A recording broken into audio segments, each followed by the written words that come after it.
मुख्यमंत्री कैंप कार्यालय में सिलक्यारा उत्तरकाशी में हुए भू धसाव के संबंध में अधिकारियों के साथ उच्च स्तरीय बैठक की। इस दौरान उन्हें राहत एवं बचाव कार्यों में वैकल्पिक सहायता लेने के साथ ही फंसे हुए लोगों को निकालने के लिए अन्य आवश्यक मशीनों को भी ग्राउंड जीरो पर स्थापित करने के लिए तेजी से कार्य करने हेतु निर्देशित किया। आज देश भर में गोवर्धन पूजा मनाई जा रही है। ऐसे में उत्तराखंड के मुख्यमंत्री पुष्कर सिंह धामी ने गोवर्धन पूजा के अवसर पर मुख्यमंत्री आवास में गायों की पूजा की। पूजा के दौरान उन्होंने प्रदेश वासियों की सुख समृद्धि व खुशहाली की कामना की। वहीं दूसरी तरफ आज गंगोत्री धाम के कपाट शीतकाल के लिए बंद कर दिए जाएंगे। अन्नकूट के पावन पर्व पर वैदिक मंत्रों गंगा शास्त्र धारा नामक पाठ के द्वारा शीतकाल में 6 मास के लिए बंद कर दिए गए। आपको बता दें कि आज हजारों की संख्या में लोग यहां पर उपस्थित रहे और मां गंगा की उत्सव डोली भैरव घाटी होते हुए मुखवा के लिए प्रस्थान हो गई, जो आज एक रात्रि निवास के लिए मारकंडे नामक स्थान पर रुकेगी और उसके बाद सुबह प्रातःकालीन अपने शीतकालीन प्रवास मुखवा में विराजमान होगी। अब मां गंगा के दर्शन 6 मास के लिए मुखवा में किए जाएंगे। आप भी अगर मां गंगा के दर्शन करना चाहते हैं, चली आए मुखवा धाम। वहीं पुरोहितों का कहना है कि इस साल यात्रा सीजन के दौरान गंगोत्री धाम में 9 लाख से भी ज्यादा श्रद्धालुओं ने किए गंगोत्री धाम के दर्शन। आज मां गंगा जी के कपाट 6 महीने के लिए बंद किए गए, अब इसके बाद मां गंगा जी के जो शीतकालीन प्रवास पर मां गंगा जी के दर्शन सुलभ हो पाएंगे और अगले वर्ष जो है अक्षय तृतीया को वापस मां गंगा जी के कपाट खुलेंगे।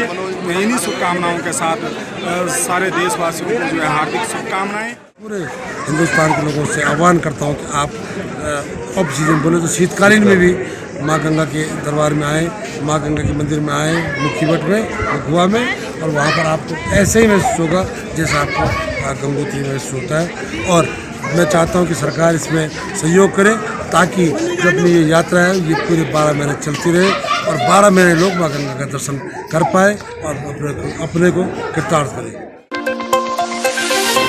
सिलक्यारा सुरंग के भू धसाव से अवरुद्ध हिस्से में बड़े व्यास के एमएम पाइप डालकर फंसे मजदूरों को निकालने के लिए क्षैतिज ड्रिलिंग हेतु ऑगर मशीन के लिए प्लेटफॉर्म तैयार किया जा रहा है। 900 एमएम व्यास के पाइपों से लदे ट्रक मध्य रात्रि से ही सिलक्यारा पहुंचना शुरू हो गए हैं। उत्तरकाशी के सिलक्यारा टनल हादसे को लेकर अब विपक्षी कांग्रेस ने भी सवाल उठाने शुरू कर दिए हैं। कांग्रेस के प्रदेश अध्यक्ष करण महारा ने आरोप लगाया है कि टनल के काम में लापरवाही हो रही थी, तभी काम के दौरान जो ह्यूम पाइप सुरंग में लगाए जाने थे वो नहीं लगाए गए थे, जिसके कारण आज 3 दिन से रेस्क्यू के कारण भी मजदूरों को निकाला नहीं जा सका। अगर ह्यूम पाइप लगाए जाते तो ऐसा नहीं होता। स्थानीय जिलाधिकारी और इन लोगों की स्थिति भी है, क्योंकि ज़्यादातर टनल्स के काम या ये बड़े काम जो हैं ऐसे लोगों को मिले हैं, ऐसी कंपनीज को मिले हैं जो बड़े रसूखदार लोगों के संपर्क में है।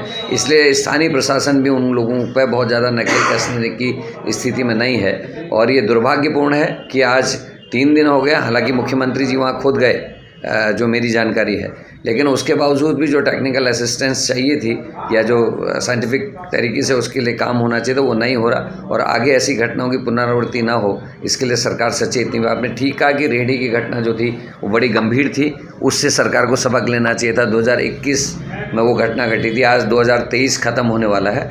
2 साल में उस तरीके की टेक्नोलॉजी या उस तरीके के कामों पर विचार किया जा सकता था।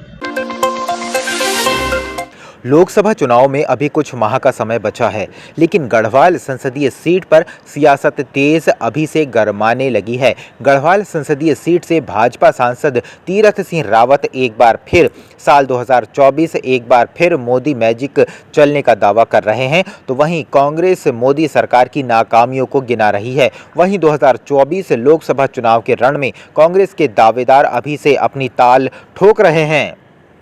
तीरथ सिंह रावत जी की वजह से निगेटिव वोट पड़ेंगे और हमारा कांग्रेस कैंडिडेट जीतेगा। मैं भी दावेदारी करूंगा। मुझे भी टिकट अगर हाईकमांड ने टिकट दे दिया तो मैं भी उसमें दावेदारी करके चुनाव मैदान में उतरूंगा।